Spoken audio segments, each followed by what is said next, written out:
We have a class right after this. Apply everything we learned today. Yes. Do it about it. We're just gonna import so much database knowledge on you, you'll be so full, you need a place to put it. Bradley's where you go. Thursday, command your reports and goals. Bradley? So in this one, we're just gonna talk about how you can set up command to track goals. How you can look at reports so you can see engagement on email, campaigns, smart plans, stuff like that. Especially if you're not tracking your numbers to where you're set your goals for the next year, this is the class to come to set that entire tracking system up. And then Friday, compliance with Ken. Ken, what are we covering, brother? We're covering 1031s and capital gains. I put capital gains on there.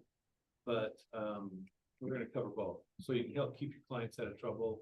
If you're interested in buying, selling 1031 properties, come learn how to do it. Love it. Yes, I have a random question. okay. Just something to be thinking about. Is there a way to reclassify our commissions as tips? I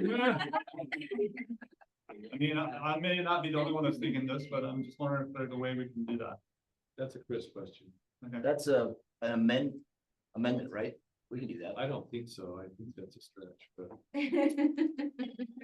You can put it on your rep, see however you want to get paid. Yeah.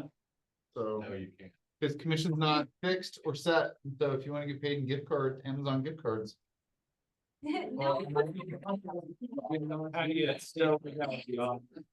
You cannot do that. Paid by except anyway, but your. Yeah, But you it just have to accepts give my the tip broker for me. a gift Can't card take and you anything get a else gift to card. Gotta go to the broker. John, do you want to participate in this madness? Well, it's gotta be a commission, but I know I like the idea of tips, right? That's not, I guess if they were gonna give you a tip at the end of what they would pay, that could be something that could be talked about. I go to the broker. Everything I said. Go to the brokers, but just like it. $10 commission, $10,000 tip. What a fun trail to go down. That was a good time. All right, I actually want to fill Dalton's bucket. If anyone hasn't been to his class in the morning, I know many of you talked to Dalton about doing the advanced script practice before you get on the phones in the morning. But Dalton's got great tips. If you want to enhance your skills and get better at that, he's someone to reach out to. So reach out to Dalton for specific info on that. But it's every morning at 8:59 a.m. in here, and the advanced class starts at 9:30 in the other room, 9:29. 9:29. If you're 1 minute early, you're late. So be 1 minute late, you owe $10. I like it. I like the accountability. All right, this is really cool. How many of you are really implementing AI stuff in your business right now? This is actually going to be awesome. It is, I think it's $35 registration fee, but it's the Agent AI Summit. There's going to be some stuff from Keller Williams in the AI playbook, but you're going to hear from people like Shoney and a couple other handful of agents that are implementing AI on a very high level. And this is something definitely to consider going to. I'm a big fan of Shoney. Shoney and I are good friends, and he's done some amazing stuff. I know as a leadership team, we got to hear a little bit about Shoney leveraging pieces like this. So if you want to get more into this, this is something definitely worth attending. I think we'll on the next week we should have like a sign up sheet, but reach out and sign up. Won't be here. All right, yeah, not Tuesday. There we go. All right. If you have not, this is pretty cool. This is actually going to take you to a YouTube video about how to navigate on the KW Command app. I've already actually gone through it all, and you can highlight the classes you really want to attend. It'll send you reminder updates of where to go and how to do that. The map of the entire convention center is on there. I was just trying to get. You're gonna learn a great recipe on this app. Apparently, it's gonna be awesome with apple cider vinegar in it. But it just kind of walks. It's like a 1.5 minute video, but it walks you through basically navigating the KW Command app. But you can go in there, start saving the classes that you actually want to attend. It's just it makes it more organized. Yeah. Another random thing for people. If you're not able to go to family reunion, you go on to some of the Facebook groups. A lot of people share all their notes that they take, and you can get great value out of family reunion, even if you're not able to personally attend. Which brings up a good point. The next slide, I believe it's the next slide. Well, let's go just a couple down. We are doing a digital experience. So the Market Center did pay for this. You can actually buy this if you want, so you can watch it on your own. But Tuesday, Gary's vision speech will be held, and then you have a couple of breakout sessions that will be playing in the Market Center at that time. So if you want to take a picture of this, the specific times of anyone that cannot make it to Las Vegas, this will be happening in the Market Center here. If you do want to buy your own, so you can watch it from home, it's $129. Anybody that wants to use that barcode.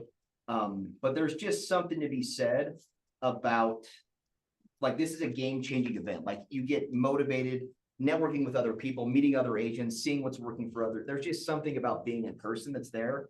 And so we have an extra slot in the seat in the car, in the ride down. All right, I like it.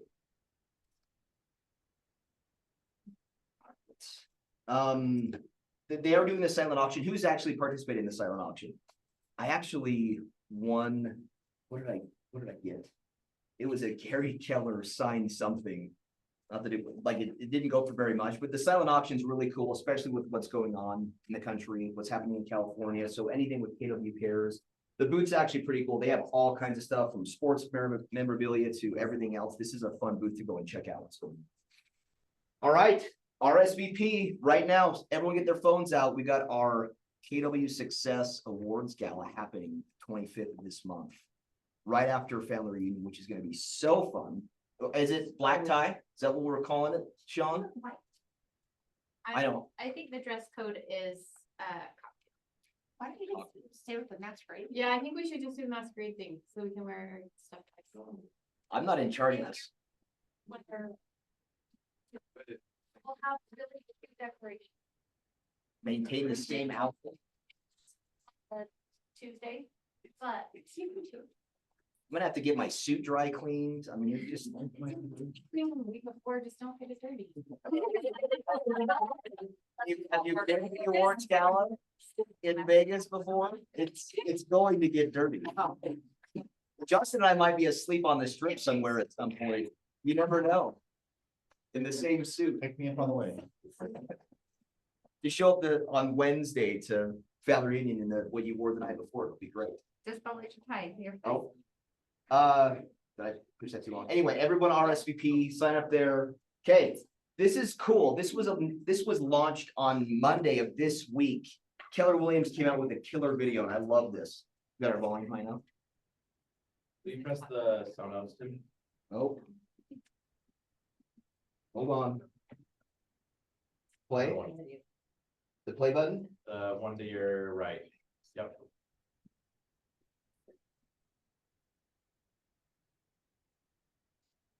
This is how I start every morning with Desiree.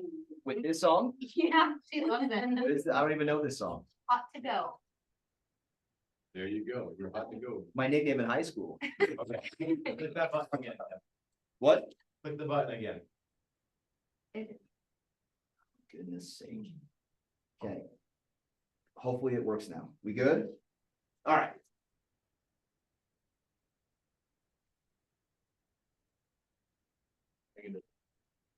Say. Hold on. Okay. Starting. Yeah. Now. This too. Be patient, man. You left. I do not have a patience for this. My husband always Beeping. tells me, quit hitting the buttons when you. The market is beating me. You won't hear me say I'm driving. My doubts will shatter my mindset. The more systems and models I learn, the more I want to give up. I want to be an entrepreneur, but not today. It's time to admit defeat, but not today. I want to be an entrepreneur. I want to give up the more systems and models. My mindset will shatter my doubts. You will hear me say the market is beating me.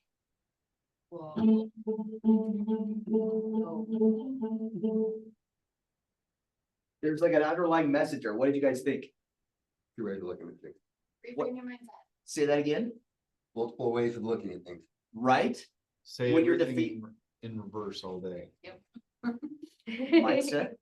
So I think this is like blowing up on social media for most KW agents. I think we should have access to all of this, but I love the message, right? So it's interesting. So it starts defeat and then it goes back the other way. And so, yeah, not today. Not today, guys. Oh. I think perspective is important with that.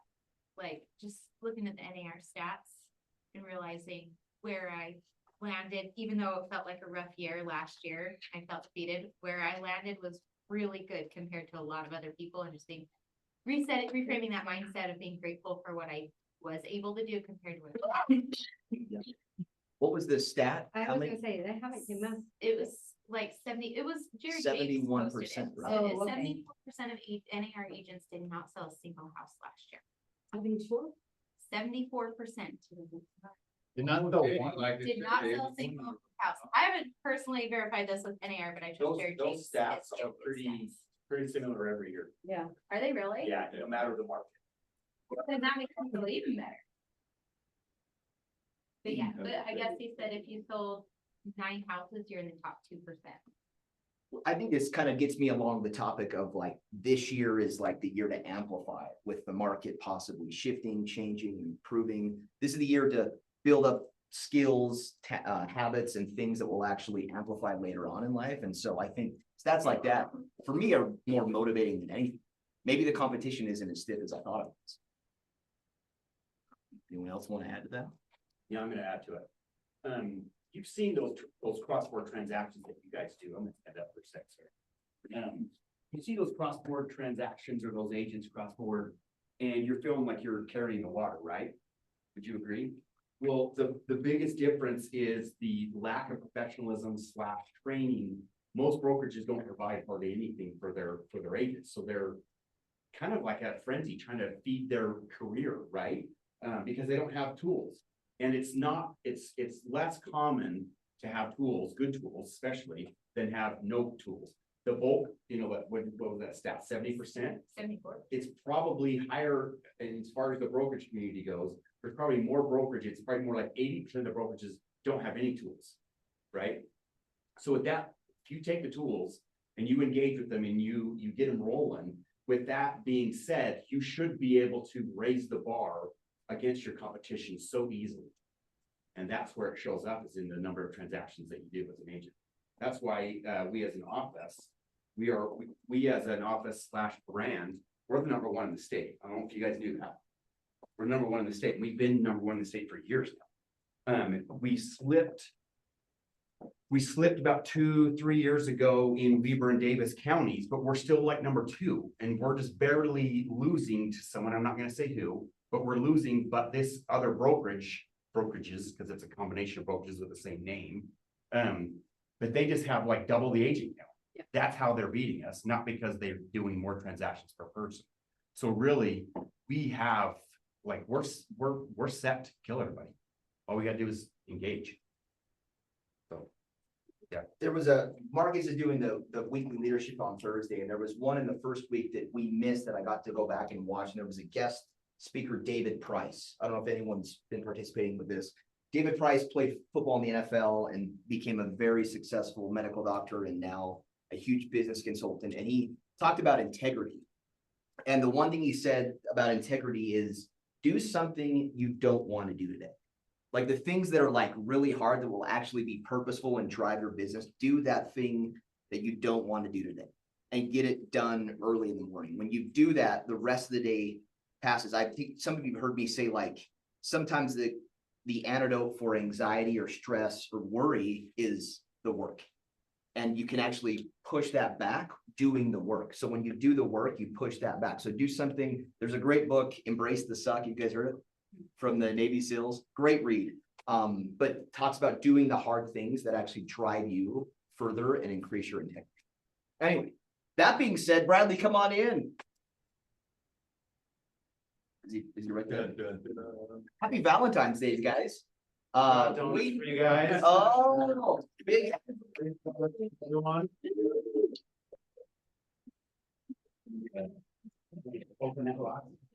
One of the things that I always tell agents, right, of the 4 things they should be doing every day, one of them is handwritten notes. And what better time to write handwritten notes to someone in your SOI or someone you love or someone you care about than Valentine's. So, do we have all the cards? Is there someone that you know right now that could benefit from a handwritten note or a Valentine's Day note? Everybody's got somebody. If you don't have somebody, I need more love because I am not getting love.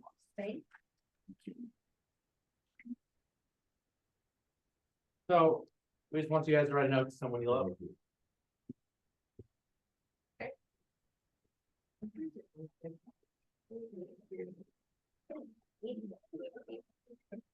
We have envelopes too. We don't have to have envelopes. We'll type that.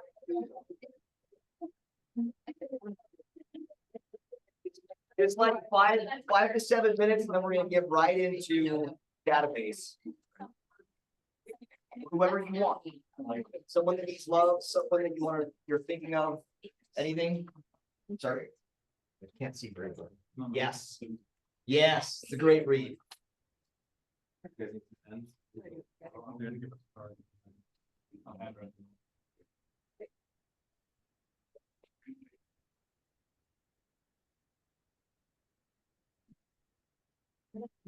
Oh.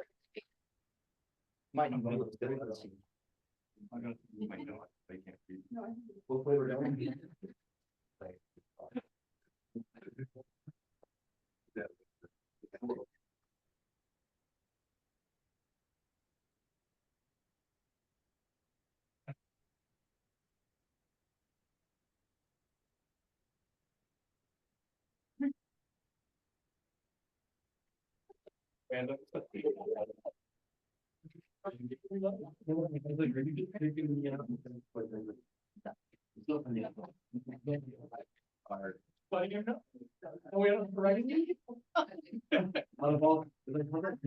It is.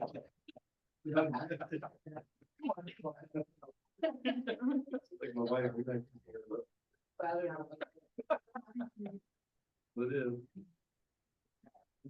that's good.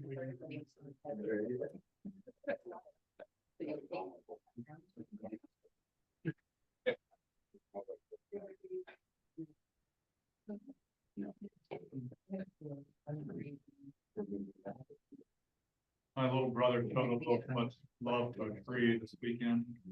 Much love to a tree. Yeah, and a double black diamond. Oh. Ooh. There's a tree branch hidden under the powder. You clip that and send them into a tree. Be okay. You did showing the love. He had his first surgery yesterday. What was the injury? So his clavicle was broken into 4. And then, I was there when they pulled that. He's lucky that's it, but, later on in the day, they found it out. He also has 6 broken ribs. I'm sorry. And then he also broke his, occipital condyle where your skull attaches to your spine. So he's just lucky to be alive. No, it's my little brother. Wow. Yeah. Record for him. And today he's having the fun. Yesterday they fixed his clavicle, but today he's having the fun of the pain block worn off. And he's nauseous and throwing up with 6 broken ribs and all the other stuff. So, yeah, I've had 1 broken rib and that it was. didn't happen to me, but yeah, I've never ever since Saturday. Yeah.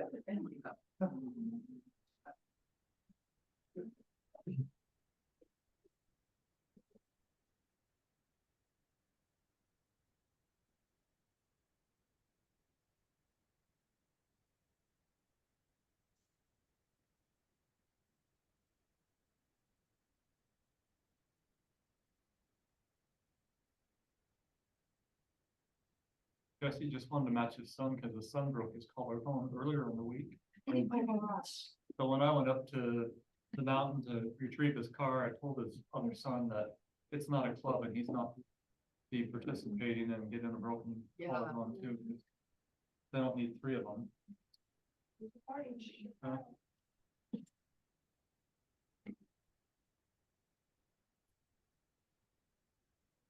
It's crazy that the doctors, you think that they're so smart.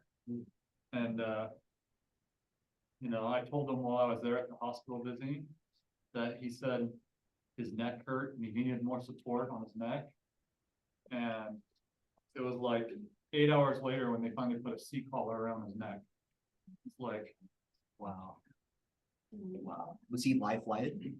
No, he was thrown in the back of an ambulance with nothing around his neck, and then someone cut the ambulance off and they had to hit the brakes, and he could feel the bones rubbing the chest and grinding.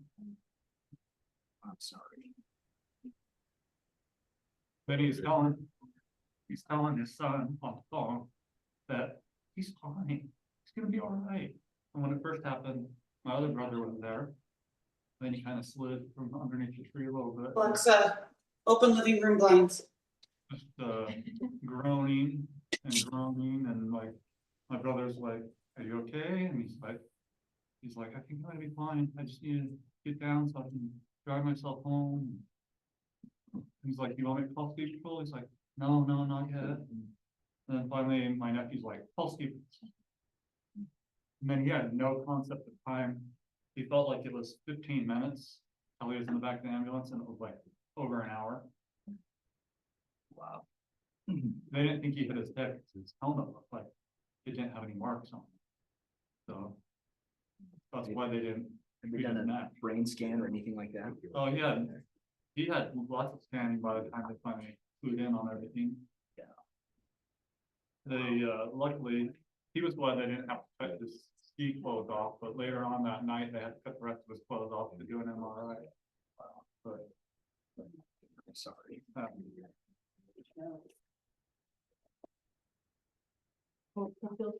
Sorry, I emotionally explode on people today. No, we're family, that's what we're all about. Right. It was Yes. right.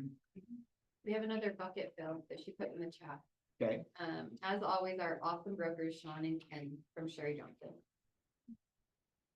All right. Finally, Sean gets some love. It's been so hard being here without you here. It's been so lonely. It's brightened up the whole brokerage. All right, you guys write your notes? We good? Yep. Good. We ready for the meat and potatoes of this meeting? Of course. All right, I got a couple questions.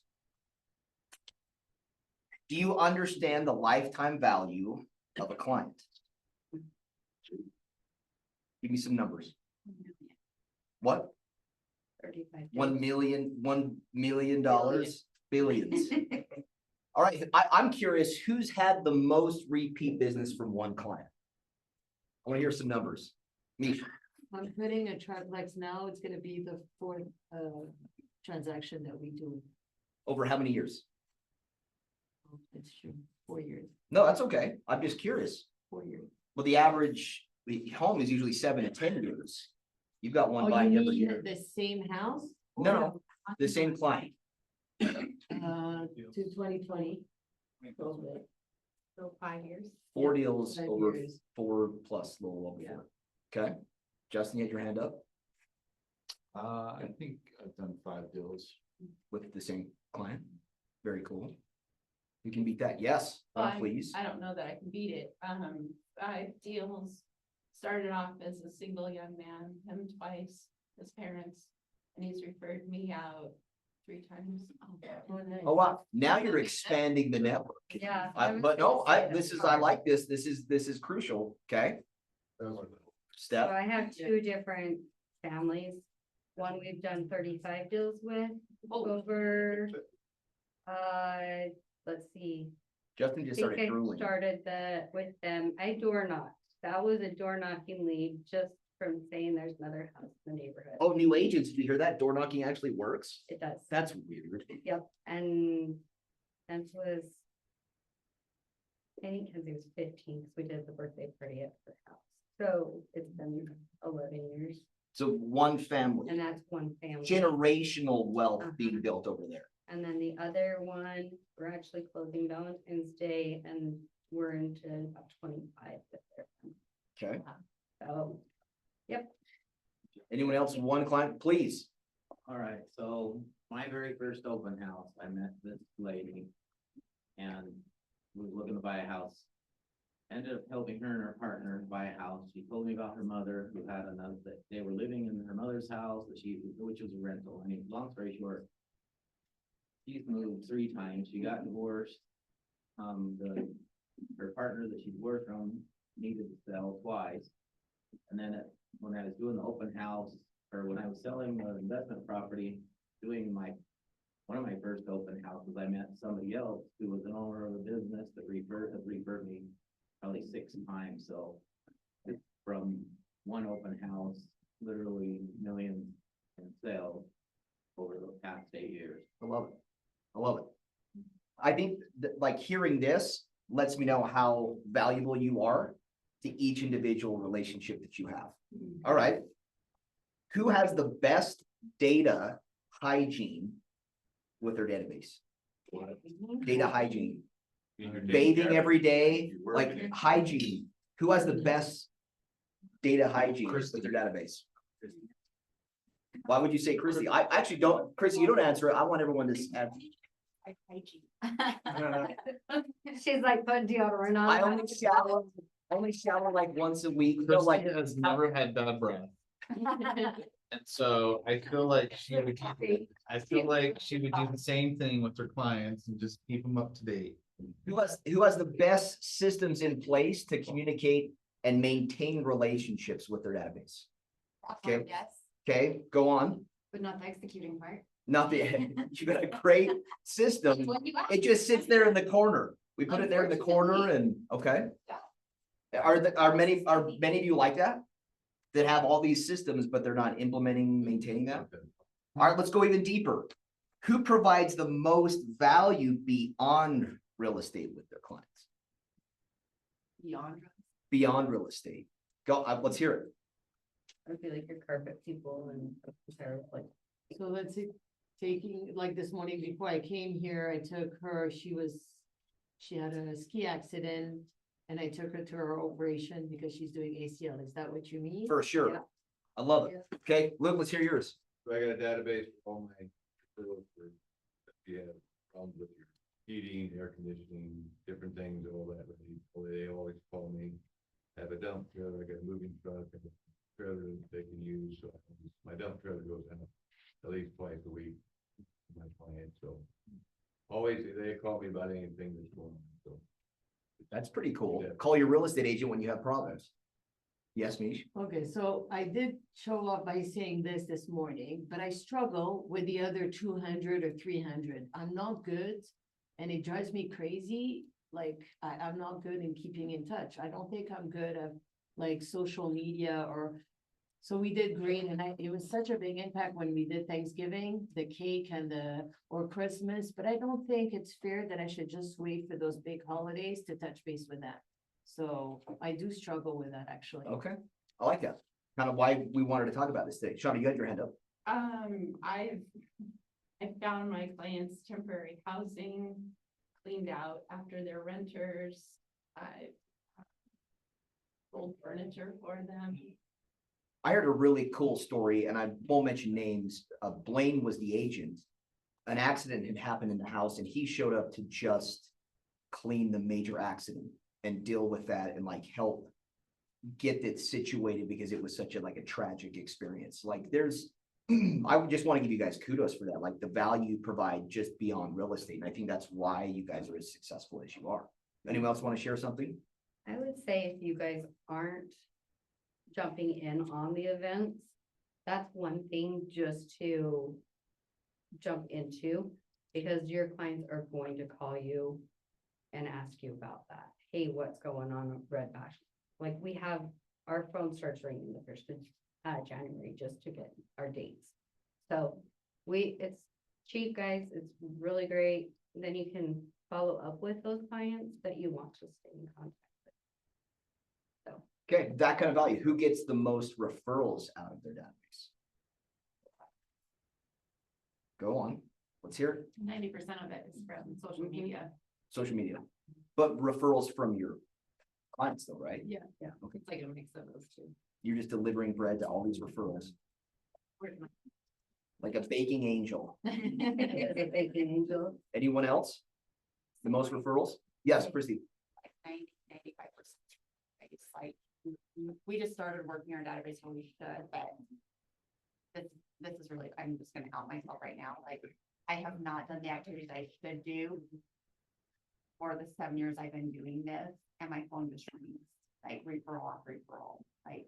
Because you do a good job. Yeah, I just, to the point where like I get busy in the transaction that I don't do the activity to work the database. I mean, I stay in front of my people, but I don't do the daily lead gens, and we like gathered that now this year to see how that changes things, but. It's interesting to go into a database, because I think it was Gary Keller that said you really can only have maybe 100 close relationships. And some of you have thousands of people in your database. Like, how can you be so purposeful where those thousands of people think of you as that relationship? Let's keep going. Who has the best skills or strategies for re-engaging past leads? You got an old lead. How do you re-engage? What are the skills? How do you get back involved? Top of mind, relationship, please. Go ahead. So one thing I've learned is that a lot of times, oh, I haven't talked to them for years or months. And so we have a little bit of anxiety about reaching out. But I found that if you just reach out through a card or a letter, because we're doing this full time, it's always on our mind, oh, I didn't do this, I haven't followed through, I have this system and I haven't used it. And I haven't used it in 6 months, I haven't used it, doesn't matter. I always tell myself, it's never too late to reignite that, and it's in our minds, it's part of our false thought system that oh, I take it so long, I'm gonna be embarrassed to reach out. It's just not that way. People don't measure the time like we do in this business.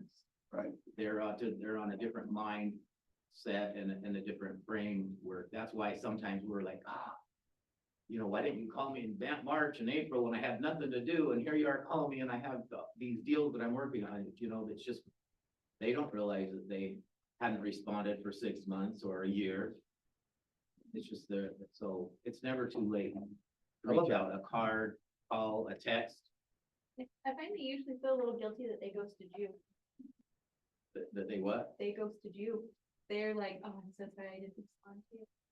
Yeah, and that's the thing, and like you have teenagers and text them, they don't respond. Oh, well, that was 3 days ago. Yeah, but you could still respond. It's a pretty big limiting belief of like, I haven't talked to them since high school, since the wedding or whatever that was. And it's like, okay, do something that's you don't want to do, or do something that's hard today. And they usually will reciprocate. Like they'll actually feel just as bad. Ashley.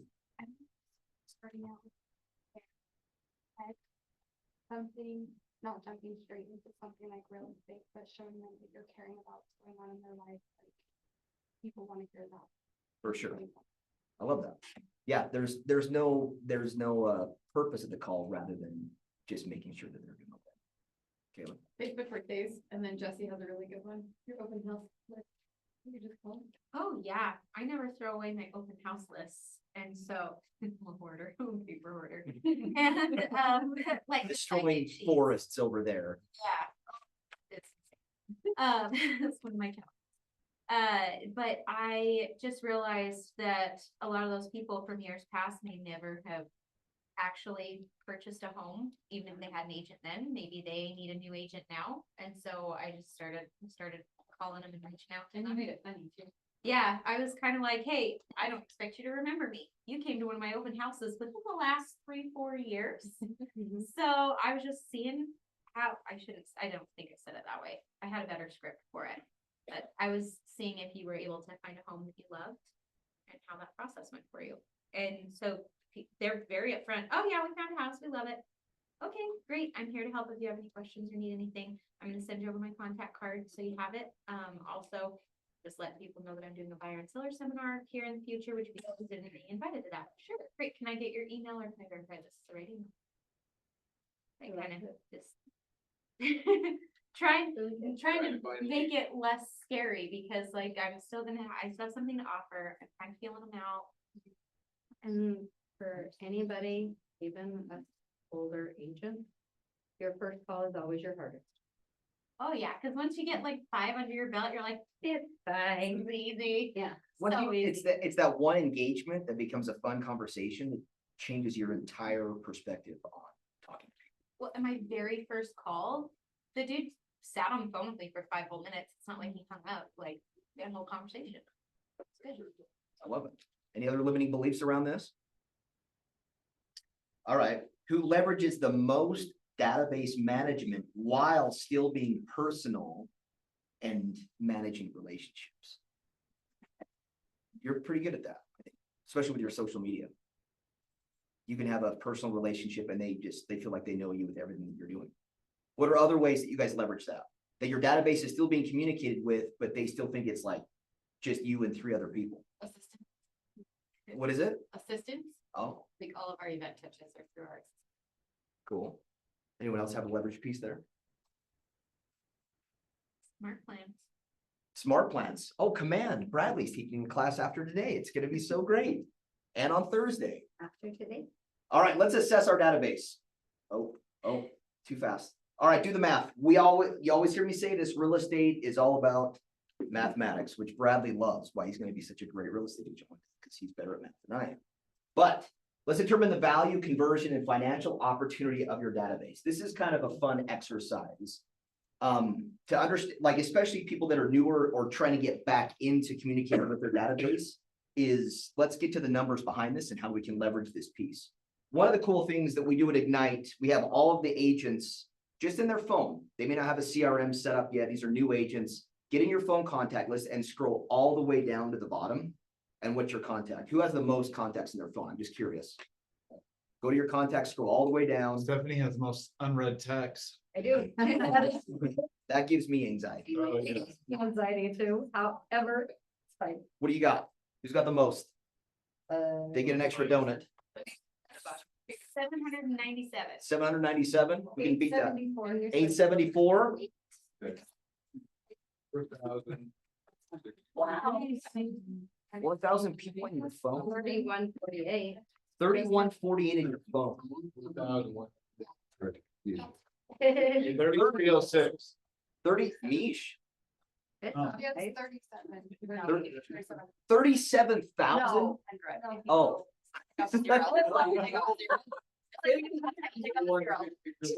Trump's in there, Biden's in there, you know, everybody. 37, wait, you had how many?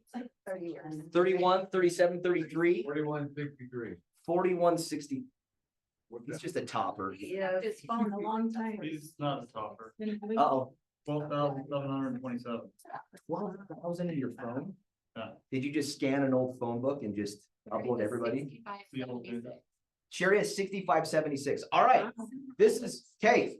Now the mathematics of this is, the way that this works out, right? Let's get to the math. The homeownership rate in the US is 65%, meaning 65% of the contacts in your database are going to buy a home in the next 5 years, right? Or at some point. Now, over the last 5 years, an average of 4.47 of households were sold. So take that database just in your phones. This isn't your CRM, just your phones. Let's multiply that by 0.65 and then multiply it by 0.0447. What do you got now? The potential financial return of just the people in your phone. I'm not gonna like this. So what'd you say, times it by point? So take the contacts, 0.65, and then multiply it again by 0.00 or 0.0447.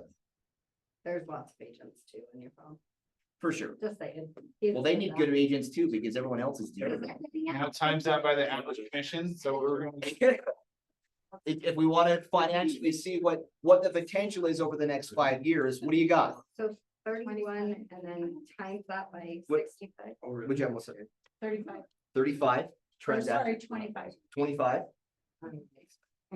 a lot. 96. 369.7. Wow. So we're times on that by. 0.65, then times it again by 0.004. Now, and then like, if you want to get even further, just the people that if we want to divide that by 5, just to see like what the potential is, but that is the potential right now of just people on your phone. I would assume if they go on your phone, there's someone of importance, unless, I mean, that's a lot of people. Just a thought That if exhausts that's- me just a little bit. if What's, I- say that again? Well, just a thought if that's A some lot of of the that, people's gonna be your transaction goals, if you go through your neighborhood, if you calculate roughly how many deals you can expect out of your neighborhood if you were to become the agent in the neighborhood. Exactly, and this takes the pain out of leads. I have conversations with agents all the time. I don't have enough leads.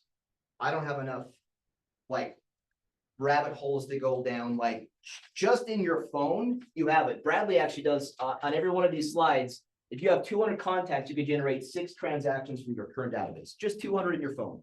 You should be able to get 6 transactions, just the people in your phone. So, do we really have a lead generation problem?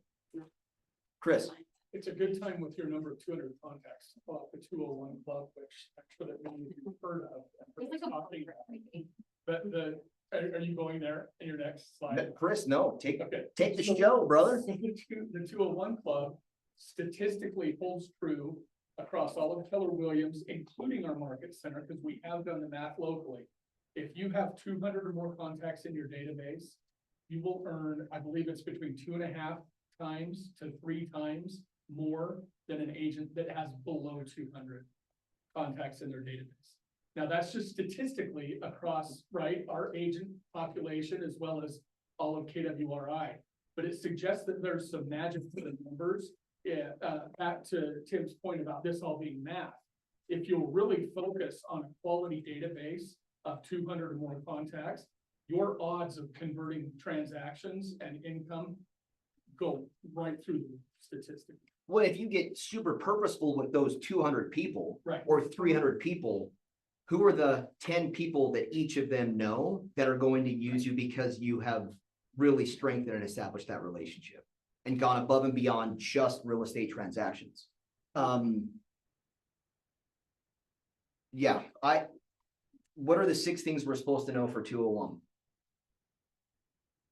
Oh, come on, guys. Name, address, email, phone number, Birthday. home anniversary, birthday. There is 6 quality touches like right there. Or if you don't know what to say, like you genuinely care about people that you want to send them whatever updates they want or birthday messages or home anniversaries. Like this is one of the values that I provide. Or like Luke, I'm super connected in the home warranty space or the heating and air. Like what value can you provide that? Let me email you something. Chris, the master smoker. I've got this bitchin' recipe. Yep, I said bitchin'.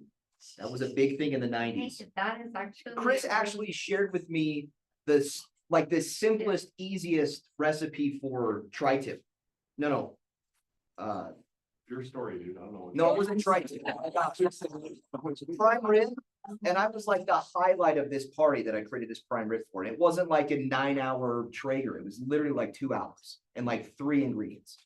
And I'm just saying, like, what value do you provide that's different than anybody else? Like, what's something that you could reach out to your SOI, the people in your phone that maybe doesn't deal with real estate? When you send them an email, your signature will be in there, and clearly it's going to say KW Success and then your business, right, Sean? We want to make sure we're compliant. We don't want to upset Ken anytime. All right, so now let's determine our own current database conversion rate. So how many transactions have you done divided by how many relationships you have? Pick the last 12 months. How many transactions did you do and divide it by the relationships that you think would use you? What's that rate?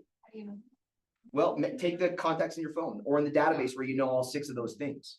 Like now we're getting to like our conversion rate. So now we know how effective we are with who we're interacting with and who we need to interact with, who we need to improve that with, what we need to increase, provide more value, whatever that is, determine that. Does anybody have a I valid wanna number? hope that I did the math wrong, but it's 1%. 1%. That's about right. Gross. Why does that gross? Does that mean that you need to dive more into establishing and harnessing those relationships that you already know? This is not a confession. I'm not a priest that can forgive you for anything. This is, there's always a good angel on one shoulder. I just don't know what it is sometimes. Sometimes it takes me down different areas. But like understanding how effective you are with your database, like this is when you need to take a true audit of what you're doing. Because if you dedicate, 1 hour a day to really harnessing those relationships over 360 days a year, that just do the math on that. 1 hour a day time, 300 days, right? I mean, I think in the next slide, what did I want to get to? We'll come back. Just calm down. Here we go. So if you wanted to enhance the relationship with 200 contacts in your database, that's 8 calls a week. Is it really that hard to have 8 calls a week? Chris, it's hard. Chris doesn't like people, he just likes money. But that just, the idea is like this real estate is this overwhelming, I can't manage, I can't do it. Like it really is simplified to 1 hour a day. You can have 8 conversations in 2-3 days, just doing 1 hour a day. Like how valuable are those relationships, those conversations, that piece that you're engaging in? All right. Any questions on database? We understand the math now, we good? Know where we're lacking, where we need to improve on? All right, let's get some ideas going on slowing the spend. How many of you buy leads? Oh, I'm so proud of us all. The class is over, everybody may adjourn. Nobody buys leads, I love that. So what's your biggest lead source outside of SOI? Random conversations. Random conversations, yeah. I make so many friends at Trader Joe's. I think it's because it's my happy place. I'm so happy when I go to Trader Joe's. Love the cookie. The anything but the bagel chips are good too. All right, let's slow the spend and nurture what we have. Once you've done your math, you decide that you can slow the purchase of new leads until you maximize your current leads. Nobody's buying leads here, and I love that. So do you need to have a super ton amount of money to be able to be successful in real estate? Why? Just do the work. You already know who needs houses, which is everyone in the state. Everyone's gonna be moving here. So I think family reunion is gonna be great to meet all the California people and become friends with them and build that referral database. All right, you guys, I love this. Let's get into this 36 touch program. There's gonna give a bunch of ideas here. What does D2 mean? Do the data days too. Data days? Well, I got, listen. I have a baby, we don't talk. Our 411 meetings are so fun because we just do baby talk. Yeah, doing the database too, right? This is essentially Command already divides this up for you based upon first letter in their names and gives you someone to call every day, every week. And that this gets like, it'll tell you when to make these comments and when we can't hit ignore on those notifications, right, Kaylee? Because they just get more. It's very stressful. We have to look at the red. I don't know how, if I saw red text messages on my, it would just bring me, yeah, that's hard. Would you like to borrow my phone? No, and take care I of it? would not. I would not make it very far. All right, who has a unique touch that they love? That's different than everyone. I like Luke's approach. Anything you need outside of real estate, your heating, your air, garbage disposal, waste, trailer, what else? What are other fun 36 touch programs you have? What does our office do every year? How many events? Oh, that's not unique. Oh, that's not unique, sorry. Go I on, mean, more I unique, let's think- hear it. I think Just like plug into it. That's why I did the event. okay, what Well, else? We're What do you doing got? Seminars, different types of seminars for different types of purposes. You guys just did a first time home buyer seminar, right? We've got muffins and maintenance. Muffins and maintenance, I like it. Anyone else have something unique? You don't want to share your excitingness? Yeah, break it down like this. I mean, if anybody looks into Command and when you have a question, Bradley will help you set this up and they'll be caught talking about this today in Command Your Database. Increase the quality of your SOI touches. Let's get some fun ideas here. We talked about your repeat referral business. What are you doing effectively in that relationship to how hopefully they will send you people? How often do you ask your people for referrals? I would say you do it sporadically, but pretty much every time you talk to them, depending on how often you talk to them. For effect, if you go to a listing appointment and you're just meeting that person, do you think it's effective to ask for a referral of that listing appointment? Yes, because they're thinking about it right now, and so is everybody I'm, else. I'm I'm with, talking I'm to. with Steph on this one. I'm not saying you lead with that, like, but that should be a part of the Sign the presentation, papers and then just put 3 referrals. right? Say that? No, but it could. I think it's, you've, I like it that you could. you've heard me talk about this when you're in that listing presentation. You want to know their goals, what they want, like what kind of house, kitchen, yard, like all these things. But you want to get even deeper, like what are their true long-term goals? Is this their end house or is this a step up? Whatever that is, you take and just be effective in writing down and understanding all of their goals. And then everyone wants to reciprocate. When you win them over in that conversation, do you mind if I share with you my goals? And whatever those transactions lead to in your own life, like most people are really good about reciprocating anything that you want. So asking for the referral right there is, for me, is a great opportunity because now it's already on the top of their mind. And when they have a conversation about the house buying process, you need to call Christy. She's amazing, right? Like they immediately know everyone they talk to. You're always top of mind. Like that client becomes your biggest advocate moving forward because of the service you're providing them. So I think it's advantageous to ask for referrals like right out of the gate when you meet them. Because if you're doing that great of a job, they're going to talk about you everywhere they go. Well, and you have to teach them too how to give you referrals, because I've had so many people say, oh, I just gave you your number out. Well, now I'm like, hey, will you do me a favor? Instead of just giving my number out, we put all 3 in a text message so I can do a better job for them. So I can get a hold of them, because most of the time they don't call you. So Well, all right. One of our Y4 C2Ts is communication. What is the statement? Seek first to understand. Do you want to know the effective tools of being the best listener? Okay, seek first to understand is one thing, but they have to believe that you're actually listening and understanding them. What are you doing to be effective in ensuring them that you actually listen and that you actually understand? What are effective tools that you guys do? When you become an active listener, that's when you become the referral champion. Take care of them. Parrot. Parrot So them. if they say something, you say it back to them. Right. Mary, with that. Anyone else have something else on those lines? Jose, Validate their feelings. validate. Like it. I was just gonna say, rephrase what they said and have them agree with it, like what you said. I remember back in college many, many years ago in a communications class is in any business setting, and it was a business communications class.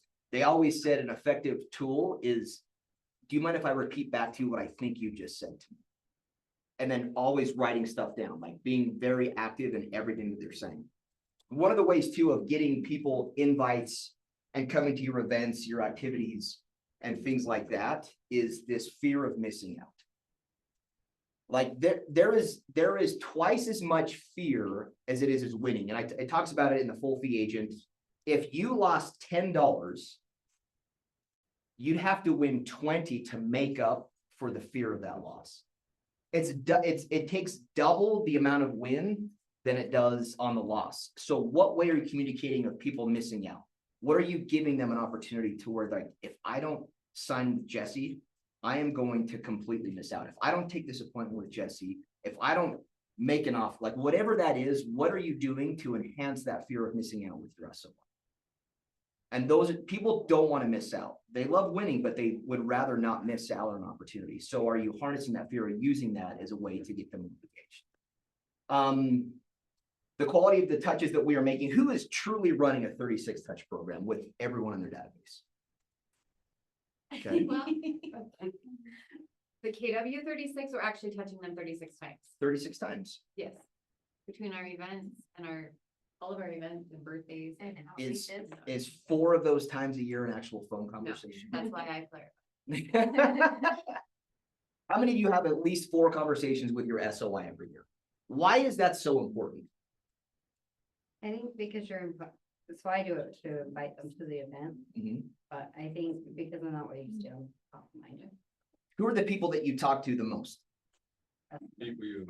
The ones you love and care about, right? Your family, your kids, your significant other, whatever that is. Yeah, there you go. Like, those are people that know you care about them. So those phone conversations are actually crucial. I understand the effectiveness of a newsletter and social media and things, but that interaction over the phone is so important. Like, they have to know that you care and that you're actively listening and understanding. Can I Claudia. add to that? That's just a good reminder to you too, to do that, because I have found that when you just assume that your people love you and they see you on social and they're gonna call you. But if you're calling them at the right time, it's the right timing too, when they're ready to buy or sell. Even though they love you and know you're in real estate, you know, they could have a conversation with someone at, what did you say, Home Depot? Or is that what you said earlier? I can't remember what you said. Trader Joe's. Trader Joe's. They're the same. Orange, like oranges, okay, but you know, that's my point, is you have to connect with them when they are ready to go. Right? Like, and we always used to teach this on the door knocking every morning, is sales is 100% emotional, and success in sales is typically like 89 to 90% luck. Catching someone at the right time, at the right moment. And that's why staying on top of mind, and why there's these effective tools in your database. That's why one of the crucial questions that I ask is, who leverages the most in their database management while still being personal and making and enhancing relationships. Like, if you're using those two, if you're really trying to go maybe 2-3 levels deep with your people, that comes with either a cement touch in person, an event, or over the phone, or whatever that is, because they have your undivided attention. I know there was a kid, you mentioned Blaine, he makes all of his calls when he's driving in the car. Right? It's a lot of downtime, but sometimes people may think different, but it depends on how you engage with your database. How effective are you at having those conversations? I think we are due for a Crucial Conversations class. Anybody ever read that book? Crucial Conversations. It's, and Sean talks about this all the time. Like, are you answering your phones? Like, we get so comfortable just sending text messages or emails that this art of conversation is starting to die down. And being truthful and transparent and vulnerable with your people goes a long way. All right. We have that class as a CE class, so we'll set that up. Oh, They do a great job. It's one of my favorite ones. it's a great, yeah, I love it. It's a great book. Okay, done. Bradley, just filling your calendar up, bro. Just up here closing deals and filling up calendars. Yep. This is actually, I love this. Of all the touches that I'm currently making, which are needed and useful and which are not. Like, when's the last time you did an audit of your touch? Like, if you're sending investment properties to a first-time home buyer, maybe not the most effective. Like, what audits are you doing to make sure that you know them? Are you truly tagging them in your CRM to know everything about them? Are they golfers? They like dogs? Like, whatever that is, the more specific, the more specificity you have with the people you know, the better that they believe that you're listening and understanding them. Replacing touches that fit in either category with touches that will improve database conversion rates. All right, here's some ideas. Chris. Just a couple of numbers around making phone calls. So in a 90-day period, there's roughly 66, I think, that we've calculated 66 days that you actually might make phone calls in a 90-day period. If you're not calling on weekends, if you're not calling on holidays, I think it balances out somewhere in that mid-60 range. If you've got 200 people in your database that you're really focused on, it's only 3 phone calls a day. Right? So it makes it sound really easy to do 3 phone calls a day. The other thing that I'm going to say is some of the feedback that I've heard an awful lot is, I've got 2,000 people in my database. I don't know how to take care of them. How can I possibly set up the D2 or DTD2, right? What can I do? Well, at the end of the day, some of those people are better clients than others. Some of them may be your best friends, but if they're not buying and selling real estate, they don't even belong in your database, right? So you've got to go through your database and understand your A+ or A++ clients, the people who are monetizing your business, right? The people who are actually converting transactions. And if you can at least summon the courage to contact your favorite people, meaning the people who are making money for you, in your database, at least do that. At least get your A+ or A++ people on some kind of a call list that you're taking care of. They're the ones that are paying your bills. So really, look at those numbers again, 200 people in your database in a quarter, about 3 calls a day on logical, reasonable ways to call people, gets you a full conversation with 200 people. I love that. And doing accountability with many of the agents and a lot of you, once in a while, I'm gonna make 100 calls this week. It literally is, break it down. If it's this week, I'm just gonna do 5 a day. Like, simplify it. It doesn't have to be this astronomical number that is going to exhaust you and keep you away. Sometimes when you set something, this expectation so high, what happens? You don't do it. Crash. You just don't do it. Yeah, it's just like, I've got this 2-hour window, I've got to make 80 calls.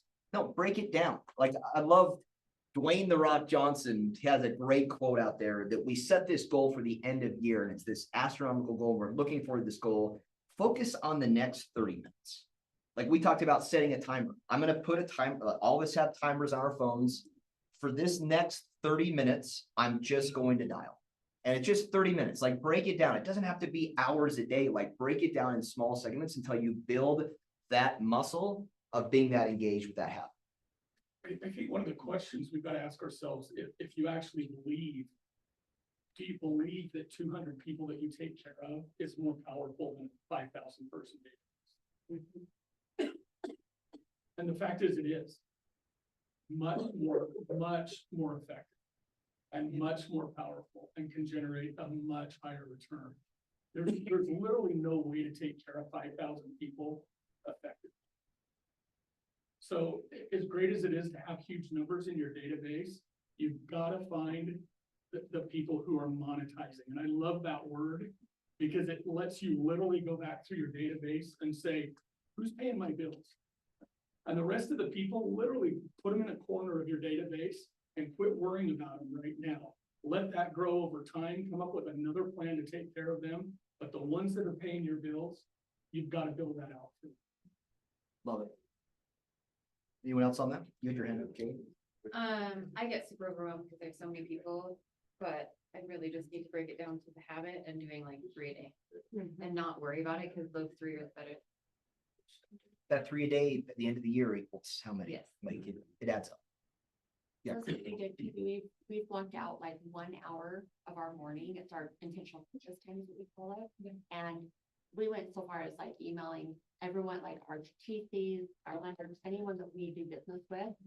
We let them know at the end of the year that we're doing things different this year. And from 9:30 to 10:30, Monday through Friday, we will not be responding to texts, phone calls, emails, unless it's an absolute emergency. And it has to be like, sky is on fire with a transaction. We will not be answering emails, phone calls, like all reach out. Don't bother us basically, because we're protecting our business, we're protecting her business. And we've been doing it every day, and it's like, we're getting it done. And we get everything else in the day too. Like, we made space for it. Just we weren't making space for it. And we weren't protecting that time because someone would call us or whatever. And It's like first thing in the morning, you guys get all done and then you're very happy. the rest of it. The morning is the most effective because what do people do when they go to work? It's just email for like the first part of their day. That's the best time to have conversations. It's the most effective. I love that. Building a bunker, boundaries with your people, and building a bunker like this is how we grow a business. It's a great touch in my opinion. It's talking about that. I forgot the word for bunker. I kept thinking cave. Don't go in a cave. It's dark in there. It's scary and dark in those caves. No, you're building a bunker because you're gonna shoot the enemies from this bunker. I like it. More events. Over here. Yeah. These slides will also be sent out in the team meeting recap if you don't want to take pictures. You can try that. And if you've blocked us from sending you emails, reach out to Bradley so we can get that resent. All right, inspect what you expect. Review what you're doing and how you're doing in order to improve results. I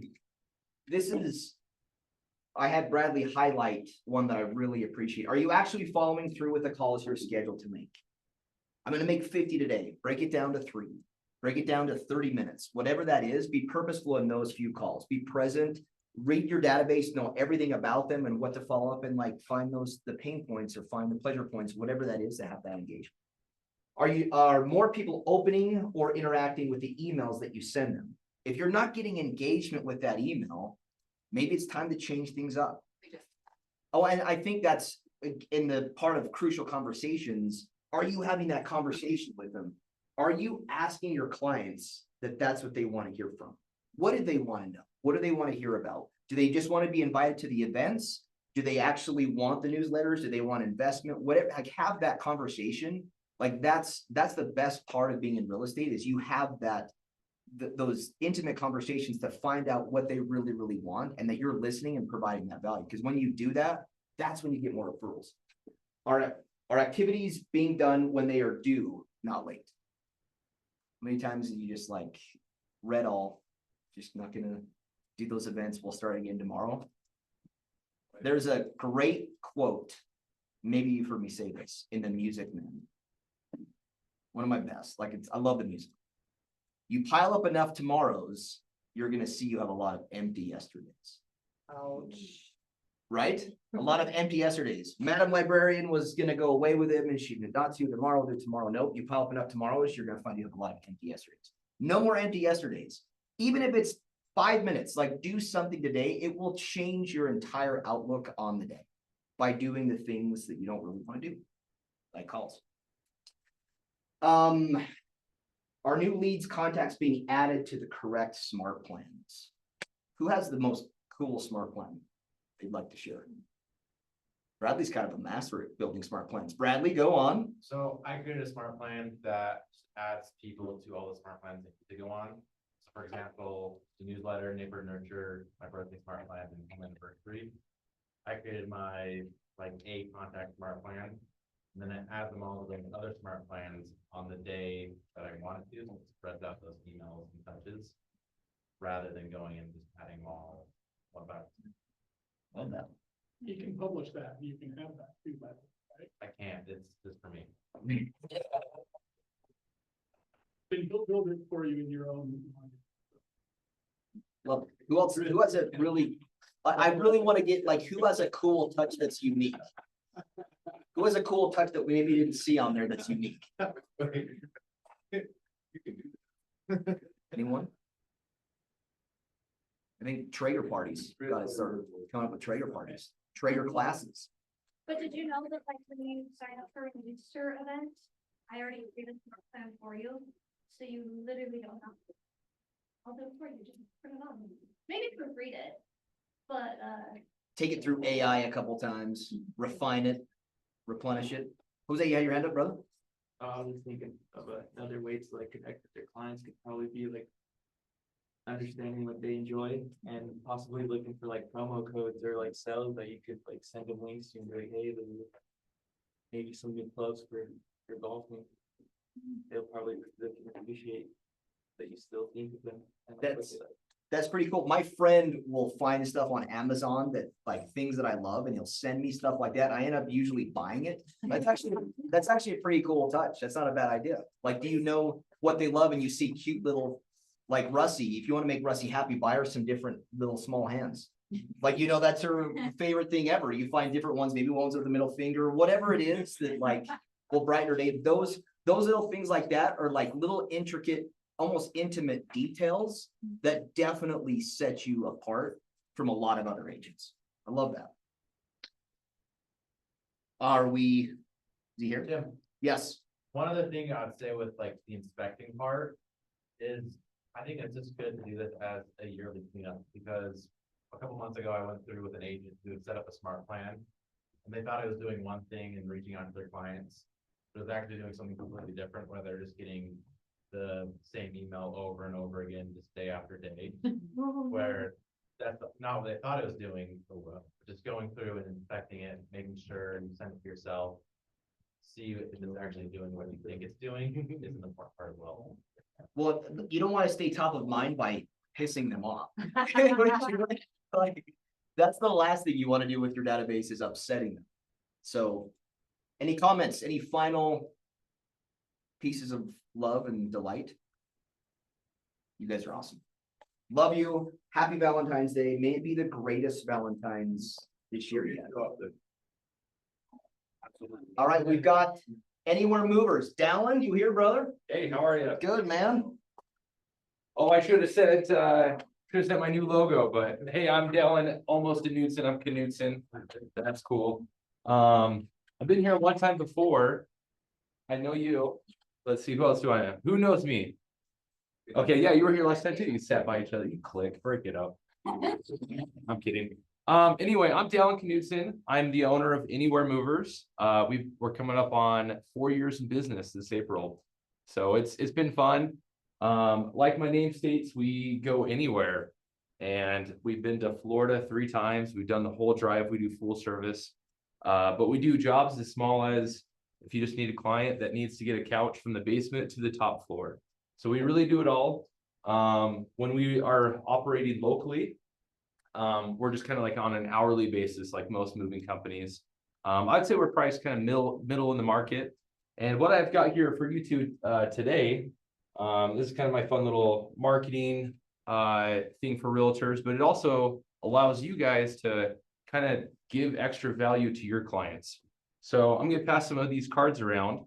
So a typical move, if you're moving like a full house, it can range anywhere from like getting that job done like $12,000 to sometimes $3,000 to get someone moved officially. It just depends on how big their house is. So this is kind of a little thing. If you give a little extra value to your clients, you can give one of these. It's a gift card to use us. If they do use us, little caveat is they do have to spend $500 in labor services for the $100 to be applicable. But I'll hand those out. You go to Tennessee? Yeah, we go to Tennessee. Haven't been there yet, but yeah, please. And when we do an out-of-state job, we try our best to meet with the client in person if they're here. We have done some jobs where we start out of state and then we bring them to Utah. And that just requires a little bit more thorough kind of quoting process. But when we do a long distance, like meaning to St. George or up to Idaho, that's long distance for us. Anything that really over like a 5-hour drive, we really just try to do a bid. And so we meet with the client, we review everything that they have in their house. I typically go out myself, one of my employees does. We get a really good inventory, and then we just give them a set price. And the nice thing is that's the price they pay. We've done 52 out-of-state jobs and only on 2 of them. We do have a small caveat that we can change our price by 10% for, what's the word? Unforeseen. Thank you. Yeah, little things. And, part of those could be, we need to get some snow chains for the truck because we're going through a snowy mountain pass. But we've only had our price increase on 2 of them. We really like to hold that price for them, that bid. But whenever we're local, I still kind of give them a quoting process. It's more just an estimate range. Hey, based on what you have, what we've done in the past, you can expect, 3 guys for 5 to 7 hours. This is kind of what you'd expect to pay. So I'll pass these out. And then I brought some Jimmy John's lunch for you guys today. I have a guy getting some more. I actually underbought. It's just bad communication. So maybe start with 2 sandwiches and then there's more coming if you want to get more than 2. But I always like to open it up just for, 3 to 5 minutes. Any questions for the mover? What's your hourly rate with your example of the cup from the basement? Yep. Okay. Well, slightly different. So if we're just doing like 1 or 2 items, we do a $200 flat fee. That's kind of our minimum amount to go to any job. But if we're hourly, let's say we do a 2-hour minimum job or more, we're $140 per hour for 2 movers. That's basically right in the middle of the market for what movers are charging. If we provide a big moving truck, we charge $100 flat to provide it that day. We also do small deliveries. Sometimes it could be you just have a client that's getting furniture. I don't know, just like 2 or 3 items where they need a new fridge, washer, dryer. We have a small kind of, I call it our little transporter, but we have a 6x12 enclosed trailer. We just charge $50 for that if we are doing a small job. So that's kind of with our pricing there. We are fully licensed and insured. I try to be on the up and ups with every client, and I have a small team. So I'm the owner. I only have 6 guys on my team right now. Last summer we got up to 10. I think this summer we'll probably get up to 12 to 13. But all I can say is I really hone in how focused my guys should be because I don't like paying out damage claims. And when I do, I really make sure I go above and beyond and, you know, make it really fair with your clients, because I understand that if you refer people to use me, you want me to take care of them, and I can guarantee I will. So, any other questions? What was the craziest thing you moved? I moved a giant wooden horse about the size of a real horse. Oh my God. And we actually had to go rent a flatbed trailer because it was just too tall to fit in a truck. And strapping that wooden horse down was kind of interesting. Driving on the road was kind of funny. Yeah. So that was kind of fun. I guess one last little thing. So we are the labor, but we also do full packing. So if you have, you know, clients that are elderly or they just don't have time, a lot of people just don't have time to do it. They try, but then it gets up to 2 weeks before they move and they're like, oh my gosh, my house is barely packed. So we can pack. It's the same hourly rate. We just charge any packaging supplies that we use, boxes, tape, stretch film, that type of thing. And we don't have a big markup on that stuff. We're there just to really be the labor and to help them out. And we try to look at, when we're on jobs, is where are your clients' teammates that day? And so whether they want us to do everything for them, or if they just want to hire us only to do the big stuff, they can handle the small stuff themselves. Great. So, I'll, Do you guys do long-term storage? we don't do long-term storage, but we've definitely, you know, if clients find their own storage unit, like we can definitely be the labor to get it there, or get it back. That type of thing. Do you guys move like hot tubs and safes? We do. Yeah, I love moving hot tubs, actually. I don't know why, but we have this special equipment that we use to make it actually pretty safe, pretty convenient. So we're not lifting 800 pounds. We're just kind of tilting it up on this giant wagon cart. So we do, you know, we really do try to do every job that comes our way within reason. There are some scenarios, like we do pianos quite often, but if we're talking about a kind of an excessively heavy piano that has to go up a full set of stairs, we have a couple piano movers that we like to even refer out from that point. Just because my guys aren't doing that every day. We're maybe every other week touching a piano. So my guys are more really good at, you know, all the household furniture, getting the bed frames put together, you know, disassembled, put them to get back together. We do a really good job with TVs and how we protect those. We have a really low TV damage rate, and that's probably the biggest problem movers have in the industry is TVs are fragile. So we have a pretty good process that I really focus my guys on to keep all that intact, because the less we break, the more money we keep, and that's just happier for everybody. So any other questions? You packing plates and bowls and stuff like that too? Yeah, a full kitchen, that can take a while. You know, we make sure we have enough packing. We typically go packing paper, sometimes bubble wrap, but definitely a big piece of paper per plate. Stack them all up, try to keep it really good. I'll just share a fun little story. Our biggest job year to date, and this is gonna probably seem outrageous for you, but we did a $47,000 move. Kind of crazy, but it was this guy in Farmington, 9,000 square foot house, moving to Minneapolis, Minnesota. And anytime you add going out of state, the price just doubles or triples from staying in state. And most of that is due to the transportation equipment, getting a truck. In this case, we actually contracted out a 53-foot semi truck to fit most of it. And we still had to get two 26-foot U-Hauls. Oftentimes when you do out of state, we're dropping the equipment there, we're flying home. We do have a truck for local stuff here, but oftentimes it doesn't make sense for us to drive all the way back and labor. It's more cost effective that way. But start a fire. Yeah, yeah, he would thank me. His wife would be mad. Yeah, we can do that too if you guys need arson services under the table. Yeah. Yes, I'll be here the whole time you guys are having lunch. I'd love to network with you guys just a little bit. I have obviously those gift cards. I left some on that stack or that table over there where you guys have different vendors. I also have personal gift card or business cards with my name on it, but it's all the same number. So it's on that one as well. But I love what I do. I kind of started this company kind of on a whim. I was doing sales business to business, got laid off during COVID, and it was a desk job that I had, and I just wanted to get mobile just for a little bit. And my friend had a moving company in Utah County, and he was like, come work with me for a month. And then before I went down there, he's like, or you could start one. And I'm like, oh. So I kind of just started one on a whim, but I have loved it. If you look at our reviews, we really do take care of our people. And, you know, unfortunately, the moving industry is kind of a crummy one. Who's heard of a client or somebody that has had a bad moving experience? And who's heard of a moving or a client that literally their whole truck was stolen or something like that? I've heard some of those. There's some crazy things. Yeah, so we just try to be the good guys, try to keep it all in-house. We don't really outsource stuff. Here's my other one of my coworkers, Terrence. So good to meet you. Like insurance on that, or do you want them to keep renters insurance on? Renters insurance is great, but we do carry like, gosh, I think I got 4 different types of insurance to operate fully ethically. So if something gets broken. yeah, well, so if something gets broken, it depends on the scenario, but most movie companies, the federal minimum standard that we have to comply with is if we personally break something carrying something, we only have to reimburse 60 cents per pound of that item. So that's kind of crummy. I do better than that, but that is the federal minimum standard. And unfortunately, it has to kind of be that way because it is a high liability job.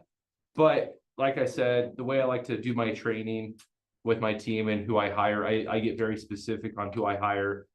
This last year, I interviewed probably close to 25 people and I only hired 3 or 4 of them because I'm just trying to be a little bit picky. But man, does it make my job a lot easier not having to worry about what's happening on those jobs because I just trust my guys. So, and that's how I want to keep building my business. Okay. Thanks for coming. Yeah. Hey, good to be here. Well,